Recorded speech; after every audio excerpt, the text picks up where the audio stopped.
Hi guys, welcome to new video. Today we talk about Google Pixel 7 Pro. So let's get started. Google is back again with another flagship, the Google Pixel 7 Pro. It looks very much like last year's model but bring a few upgrades here. So let's see what's new this time around. Last year Google introduced a few major changes with his Pixels, but this year they're sticking to pretty much the same model with the great upgrades. These include a longer 5x zoom, some new AI-based software, features a brighter screen, and an all the more impressive Tensor G2 chipset. The design of the Pixel 7 Pro has seen a few changes too.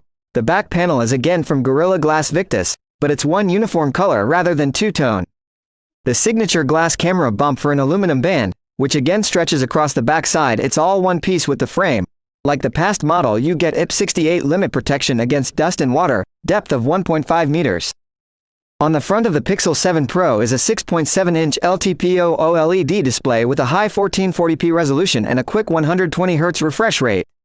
The refresh rate is extra adaptive thanks to the LTPO and it can go down to 10 Hz, relying upon what's going on screen to save energy. However, we were only able to see it go down to 60 Hz within refresh rate. Display 2 content looks perfect on this display. It's extra sharp and blacks are really deep. And the color reproduction can be very exact relying upon the color settings you pick. You also get HDR10+ support. It's all similar to the panel of the Pixel 6 Pro, but the new model is extra bright. We had the option to achieve 590 nits maximum with a brightness slider, and this can lift to 1100 nits in auto mode when in bright sun. The Pixel 7 Pro's fingerprint reader sits under the display. It's not very fast but reliable. For sound, the Pixel 7 Pros has a couple of sound system speakers with the earpiece acting as the second one. They scored excellent in our loudness test and the sound quality is great, with rich vocals and decent low end. For storage, the Pixel 7 Pro comes with 128, 256 or 512 GB of capacity, but that is not expandable through microSD. The Pixel 7 Pro is powered by second generation of Google's in-house Tensor chipsets. The Tensor G2 is based on a 5nm process and compared with the past one, it brings new mid-tier CPU core and higher CPU clock speeds all around plus a new GPU. There's also a better Tensor Processing Unit or TPU.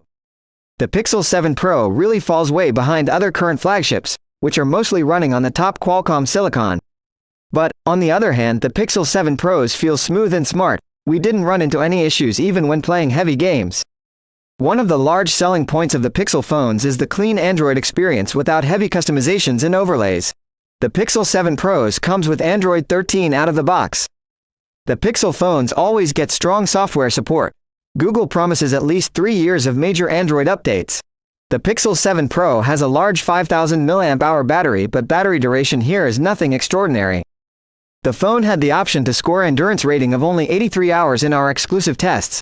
About similar to last year, the phone has support for 23-watt charging, but doesn't ship an adapter, an outsider 65-watt USB power delivery charger. We had the option to charge the battery from 0 to 46% in 30 minutes, not too fast.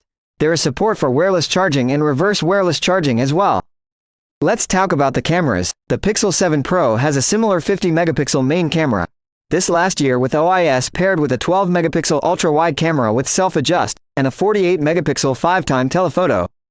Photos from the main camera are great. You have that signature Pixel looks. Shots are clear and contrasty and there's a lot of detail with a gritty rendition. The noise is low, colors are rich and vivid and the dynamic range is great.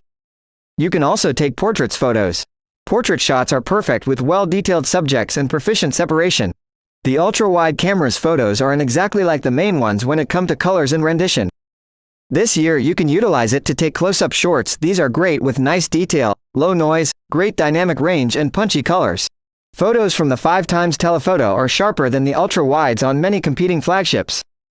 There's basically no noise or a purple fringing to found and a lot of detail, low noise, great contrast and good dynamic range.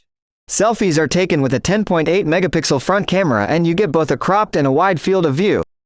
To choose from in the wide setting, the results are excellent with pleasant detail, great colors and dynamic range, but thus just in great lighting, backlit or indoor scenes leave more to be desired. The Pixel 7 Pro can record video in up to 4K at 60 FPS with all of its cameras. Footage from the main camera great, there's lots of fine detail and low noise and you also get superb contrast and vivid colors. 5x zoom clip are great too. However, we have seen sharper results from different flagship. The colors also don't exactly like the main camera. The ultra-wide is a strong and it record great looking videos. There are a lot of choices for video stabilization on. the Pixel 7 Pro, and they all do a very great job at smoothing things. So that is the Google Pixel 7 Pro. It gives a wide setup of flagship grade features, including a couple of unique AI-based ones. There's a decent arrangement of cameras and a smooth stock Android experience for $900. The battery life and charging here could be better, and if you care about benchmarks, you can find a more powerful chipset somewhere else. But likely the greatest downside is that the Pixel phones aren't sold globally, as some of those previously AI features are region and language specific too. Still, in the end, the Pixel 7 Pro is a decent refresh of the past model. Okay guys, thanks for watching. See you in the next video.